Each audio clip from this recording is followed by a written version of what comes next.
Dans la troisième vidéo, nous avons vu le déroulement de la première bataille du col de Banyuls au matin du 26 octobre 1793. Aidés par les tirs nourris des Banyulencs postés sur le puig de la Calme, les soldats français passent le col et la frontière sans encombre pour fondre sur le village espagnol d'Espoy. Dans cette quatrième vidéo, nous tenterons de comprendre les événements qui suivent cette première bataille victorieuse. Talonnée par la deuxième colonne française, la patrouille espagnole qui gardait le col parvient à se réfugier derrière les vieilles murailles médiévales du village d'Espoy. Bien protégés derrière les épais remparts, les 1400 soldats espagnols qui protègent la ville résistent aux 2500 soldats français de la deuxième colonne. Les Français mettent le siège devant le village. Pourquoi assiéger le modeste village d'Espoy et ne pas poursuivre directement vers le port de Rosas, la destination à atteindre ? Parce que la deuxième colonne doit d'abord attendre l'arrivée de la première colonne qui a emprunté la route littorale, puis celle de la troisième colonne qui, partie de la forteresse de Collioure, a franchi la frontière par le col de la Massane situé plus au nord-ouest. Ainsi, le 28 octobre 1793, la jonction entre les trois colonnes est faite. 6000 soldats français encerclent le village d'Espoy, peuplé d'environ 600 habitants. Mais alors pourquoi, une fois la jonction faite, les troupes françaises n'ont pas levé le camp pour partir assiéger la ville de Rosas?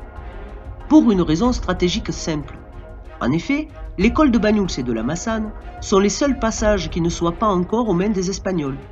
S'il veut pouvoir regagner la France avec ses hommes une fois sa mission en Espagne achevée, le général Delattre doit impérativement prendre le contrôle du village d'Espoy, le verrou espagnol qui contrôle côté espagnol l'accès au col de Banyuls et de la Massane.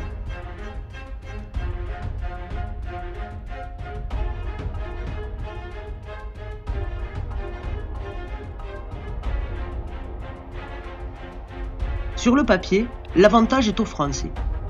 4 fois plus nombreux que les soldats espagnols, les soldats français sont commandés par le général du génie Louis Delattre, c'est-à-dire un spécialiste de la polyorcétique, ou l'ancestral art militaire d'assiéger des villes.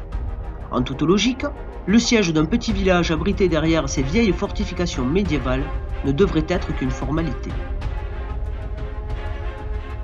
Cependant, si le jeune général Delattre est expérimenté dans l'art de défendre une ville, il est complètement novice dans l'art de la prise d'une ville.